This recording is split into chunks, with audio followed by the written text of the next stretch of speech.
going through another attack, but I'm going to try and get my message across. I'm not going through all this right now because of meat. I've just had a big invasive surgery.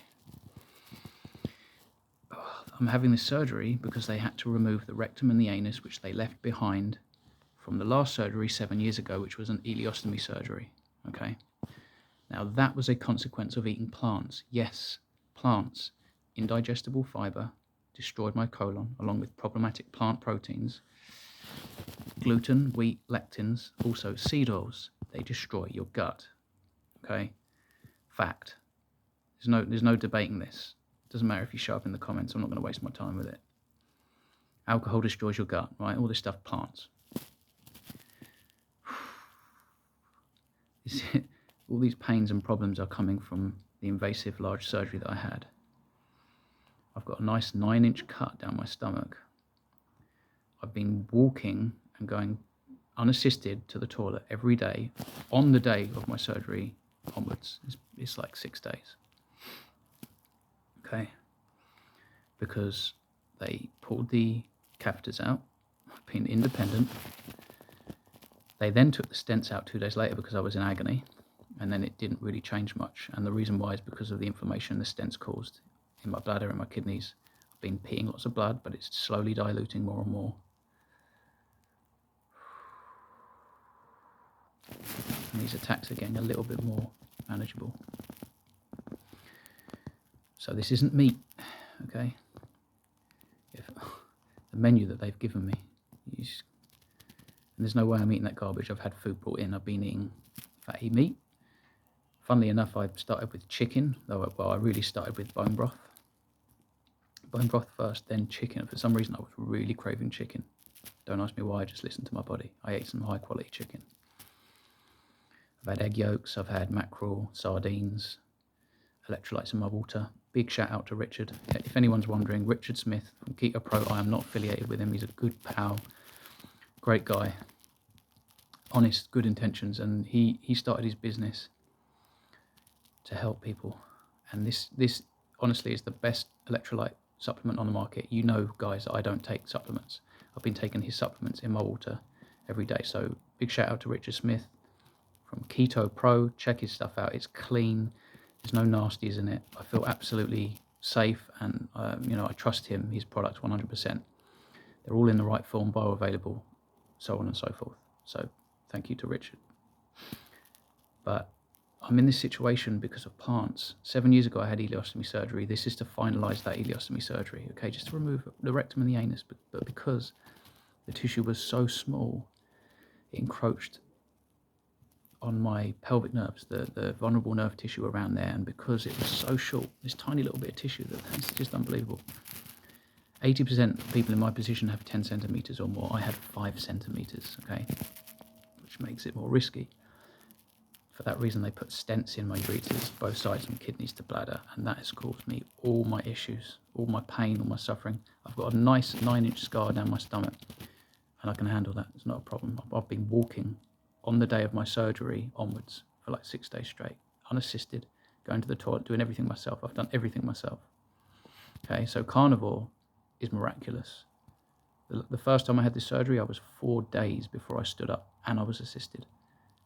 Go check that video. I've been walking since day one. I've been doing lunges, okay? But when I get these attacks, it's just like unbearable, and I'm coping more, and they're more manageable. But I just want to get this message out to people that really need it, and I hope that you can hear the sound. I'm not pressing into the bed pretty hard. If you have IBD, okay, you can look at it like this. You are allergic to plant fibers and proteins and seed oils and alcohol, okay? If you have IBD, if you cut all that stuff out, wean off, cut all that stuff out, I can assure you, you will find so much relief. You will most likely get into remission very fast, come off medications, and certainly avoid this. Don't go through this.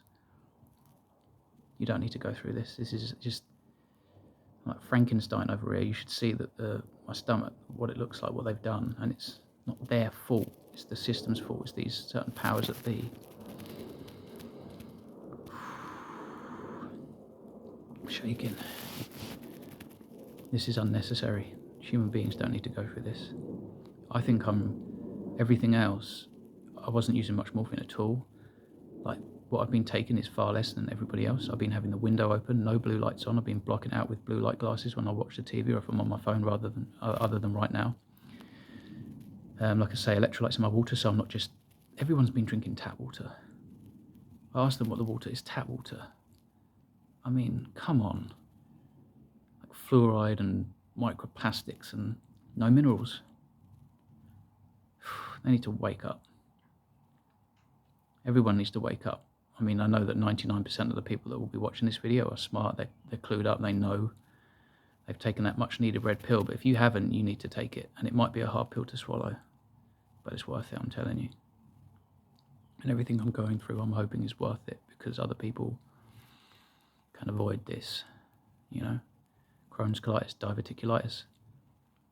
Any digestive related problems, man, you need to stop with the plants. Just trust me. Trust me, I know what I'm talking about.